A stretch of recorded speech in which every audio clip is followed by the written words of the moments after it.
So, karong adlaw, mock up sa BRW. Gasi kaso ni Balen.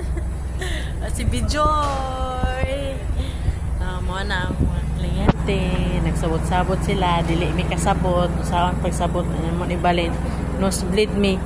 Lisod na gani mi Tagalog ug English. Munya mag-speak og language from India, hindi dili mi kasabot. Okay, maglataga. Oh.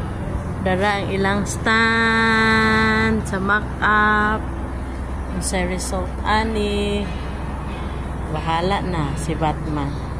Napuutan man ni sila na kuan. Kana mao ni among fabrication area sa mga booth. Wala si Balen o gapong-apong sa iyahang customer. Balen, say cheese. Para ni sa kinabukasan nimo.